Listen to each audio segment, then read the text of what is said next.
Hello दोस्तों, आज की इस वीडियो में हम लोग सरलीकरण यानी कि सिंप्लीफिकेशन के एक बहुत ही इंपॉर्टेंट क्वेश्चन को लेकर आए हैं। क्वेश्चन क्या है समझिए।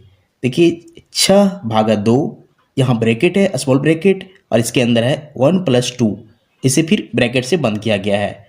तो इसे सॉल्व करने में लोग काफ़ी कंफ्यूज हैं, क्योंकि यहाँ दो तरह की पॉसिबिलिटी बनती है, यानी कि दो तरह की संभावनाएं बनती है। तो चलिए आज की इस वीडियो में हम क्लियर करेंगे कि इसे एक्चुअल में कैसे सॉल्व करते हैं, इसका सही आंसर क्या होगा। तो चलिए वीडियो को स्टार्ट करते हैं। तो देखिए इस क्वेश्चन में एक साथ बहुत सारे ऑपरेशंस हैं। ऑपरेशन कहें तो देखिए यहाँ भाग भी है, यहाँ ब्रैकेट भी है, यहाँ प्लस भी है। तो ऐसी स्थिति में सबसे पहले हम किसे सॉल्व करेंगे, ये कैसे डिसाइड होगा। तो ये डिसाइड होगा इस नियम से, यानी कि इस बोडमास के नियम से। तो यह बोडमास का नियम क्या होता है उसे सबसे पहले समझ लीजिए। इसके लिए हम लोग एक टेबल बना लिए हैं, जिसमें हम लोग बोडमास के नियम को पूरे डिटेल से लिख रखे हैं। तो देखिए बोडमास को अगर देखिएगा तो यहाँ BODMAS है। बी से होता है ब्रैकेट, और ब्रैकेट होते हैं 4 प्रकार के। अब यहाँ भी समझना है कि इन चारों ब्रैकेट में सबसे पहले हमें किसे सॉल्व करना है। तो सबसे पहले जो छोटा ब्रैकेट होता है उसे सॉल्व करेंगे, यानी कि सबसे पहले छोटी चीज़ों को हम लोग तोड़ते हैं। तो देखिए यहाँ छोटा ब्रैकेट जो होता है वो ये इस तरह के शेप में जो होता है। यहाँ देखिए छोटा ब्रैकेट ये वाला है, ये वाला। तो इसे सबसे पहले सॉल्व करेंगे। इसे सॉल्व करने के बाद अगर क्वेश्चन में इस तरह के ब्रैकेट हो, यानी करली ब्रैकेट हो, तो इसे सॉल्व करेंगे। यानी कि हम लोग शुरुआत करेंगे छोटे ब्रैकेट से, फिर हम लोग करली ब्रैकेट को सॉल्व करेंगे, सबसे बाद हम लोग इस बिग ब्रैकेट को सॉल्व करेंगे।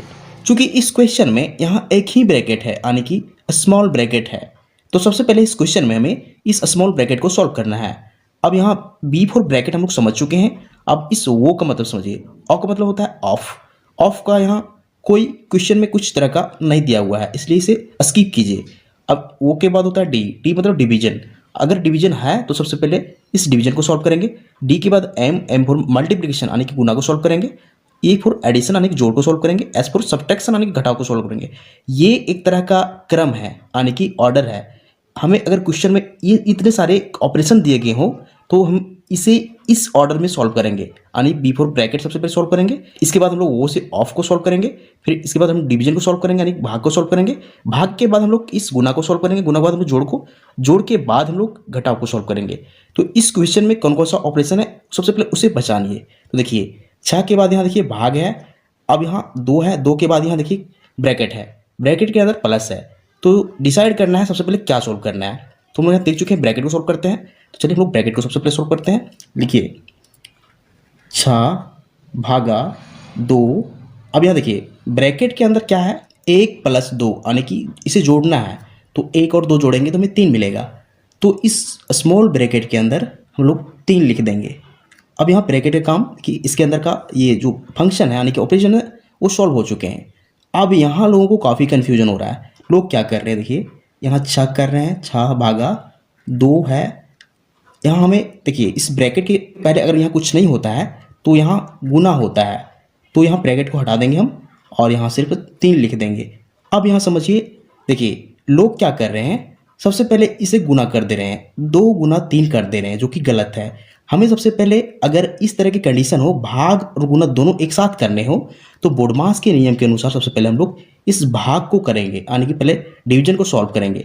क्योंकि D4 डिवीजन पहले है और M4 मल्टीप्लिकेशन डिवीजन के बाद है। तो सबसे पहले हम लोग इस डिवीजन को सॉल्व करेंगे। तो 6 को भागा देना है 2 से, समझिए बात को, 6/2। इसके बाद हम लोग गुना करना है 3 से। तो देखिए 2 से अगर 6 को भागा देते हैं तो मिलेगा 3, फिर गुना 3 हो जाएगा।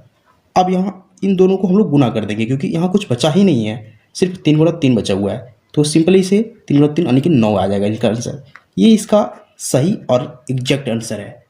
तो अगर आपके सामने भी इस तरह की प्रॉब्लम्स यानी कि इस तरह के क्वेश्चन आते हैं तो सबसे पहले इस बोडमास के नियम को अच्छी तरीके से समझ लीजिए, उसके बाद सॉल्व कीजिए। तो थैंक यू।